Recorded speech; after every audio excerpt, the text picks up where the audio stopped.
ഹരിയണ്ണന് വല്ല ആവശ്യം ഉണ്ടായിരുന്നു. മര്യാദക്ക് ഇതേപോലെ വണ്ടിക്കകത്ത് കയറി വെച്ച് വല്ല റിവ്യൂ അടിച്ചിരുന്നേച്ചാ പോയിരുന്നു. അവിടെ പോയിച്ചും ജാസ്മിൻ ഏജന്റായി മാറിക്കണം. നാണമില്ല.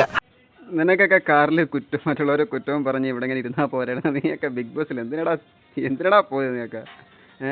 ഇപ്പം മനസ്സിലായ കാറിലിരുന്ന് ഗുണാധികാരം അടിച്ചോണ്ടിരിക്കുന്നതൊക്കെ ഇത്രയെങ്കിലും പറഞ്ഞില്ലെങ്കിൽ എനിക്ക് സമാധാനം കിട്ടൂല. കാരണം അവൻ കാറിൽ ഇരുന്ന് അവൻ അടിക്കുന്ന ഡയലോഗ് അങ്ങേറ്റത്തെ ഡയലോഗും ഈ 7 ഉലകും എൻ്റെ കാൽ കീഴിലാണെന്നുള്ള ഭാവവും കാറിൽ ഇരുന്ന് മറ്റത് മറിച്ചത്. ബിഗ് ബോസിനെ പറ്റി 100 വീഡിയോസ് ചെയ്തിട്ടാണ് ഞാനിവിടെ വന്നേക്കുന്നത്. അതുകൊണ്ട് എനിക്ക് എങ്ങനെ കാച്ചാനെന്ന് പോടാ എടാ പഴമേ.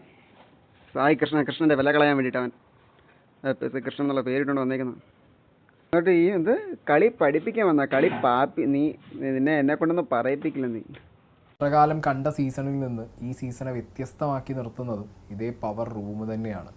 ഈ പവർ റൂമിൻ്റെ കൺസെപ്റ്റ് മനസ്സിലാക്കാത്തത് കൊണ്ടായിരിക്കണം ഇതിൻ്റെ ഒരു ഫുൾ പവർ അവർക്ക് ആർക്കും യൂസ് ചെയ്യാൻ പറ്റിയില്ല. അയ്യോ അളിയെ യൂസ് അളിയൻ കയറിയിട്ടുണ്ടല്ലോ. അളിയെ യൂസ് ചെയ്ത് അവിടെ ഉള്ളവരെ കളി പഠിപ്പിക്ക്. വന്നിട്ടിരുന്ന് കാറി ഇരുന്ന് നീ ഡയലോഗ് അടിക്കണം. കേൾക്കാൻ കുറേ നാറുകൾ കാണും കേൾക്കാൻ. അതാണ് എനിക്ക് വട്ട് കയറുന്നത്.